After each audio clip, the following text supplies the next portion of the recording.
అందరికీ నమస్కారం. నన్ను చాలామంది ఒక ప్రశ్న అడుగుతారండి. హిందువులు ఒక చెట్టుని పూజిస్తారు, ఒక రాయిని పూజిస్తారు, సూర్యుని పూజిస్తారు, చంద్రుని పూజిస్తారు అని అడుగుతుంటారండి. అయితే ఇది చాలా చక్కటి ప్రశ్న అండి. ఈ ప్రశ్న అడిగిన వాళ్ళు ప్లస్ మన సనాతన ధర్మంలో ఉన్న చాలామంది కూడా ఈ ప్రశ్నకి జవాబు తెలుసుకోవాలండి. అయితే భగవద్గీతలో శ్రీకృష్ణుడు అర్జునుడితో చెప్తున్నాడు, ఓ అర్జున, నువ్వు ఈ సర్వ జగత్తులో నువ్వు ఎవరినైనా పూజించు, ఎవరిని పూజించినా పర్వాలేదు, ఈ సర్వ సృష్టిని సృష్టించింది నేనే, ఈ విశ్వంలో ప్రతిదీ సృష్టించింది నేనే, కావున నువ్వు దేనిని పూజించినా ఆ పూజని అంటే ఆ భక్తిని నేను స్వీకరిస్తాను అంటున్నాడండి. అంటే మనం దేనిని పూజించినప్పటికీ కూడా ఈ సర్వ జగత్తుని సృష్టించిన ఆ జగన్నాథుడు మన భక్తిని స్వీకరిస్తాడంటండి. ఈ విధంగా ఈ సమస్త విశ్వాన్ని సృష్టించిన వారు మాత్రమే చెప్పగలరండి. ఎందుకంటే ఈ మొత్తం వాళ్ళే సృష్టించారు కాబట్టి. అసలు దేవుడు సృష్టికర్త అనేవాడు నువ్వు వాళ్ళ దగ్గరికి వెళ్ళకో, వీళ్ళకు పూజ చేయకో అని చెప్పడండి. అలా చెప్పేవాడు దేవుడు కాడండి. ఆయన సృష్టించిన వాటిని ఆయన ఎందుకు విమర్శిస్తాడు చెప్పండి.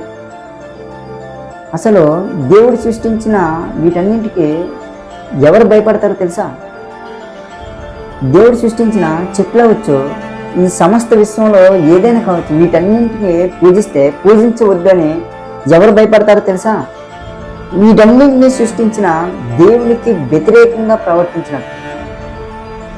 ఎవరైతే దేవుడు చెప్పిన ధర్మాన్ని పాటించకుండా, మంచిని పాటించకుండా చెడు మార్గంలో ప్రయాణిస్తారో వాళ్ళు దేవునికి మరియు దేవుడు సృష్టించిన ఈ సమస్త విశ్వంలో ఏనికైనా సరే వాళ్ళు భయపడతారు.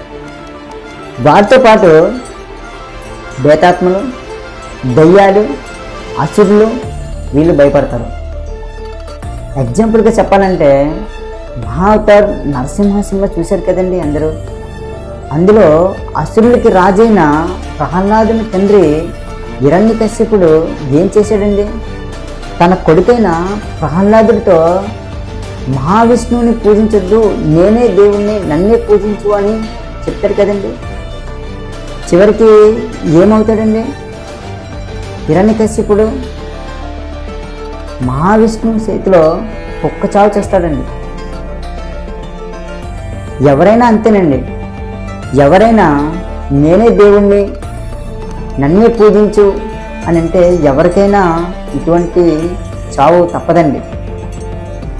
మహావతార్ నరసింహ సినిమాలో హిరణ్యకశ్యపుడు తన కొడుకు అయిన ప్రహ్లాదుడితో ఈ విధంగానే ఎన్నో విధాలుగా ఇబ్బందులకి గురి చేసి ఇలాగే చెప్తాడు, మహావిష్ణువు సృష్టికర్త అయిన మహావిష్ణువుని పూజించొద్దు, నేనే దేవుణ్ణి, అసురులకి రాజుని నేను, నన్నే పూజించు అని ఎన్ని చిత్రహింసలు పెడతాడండి.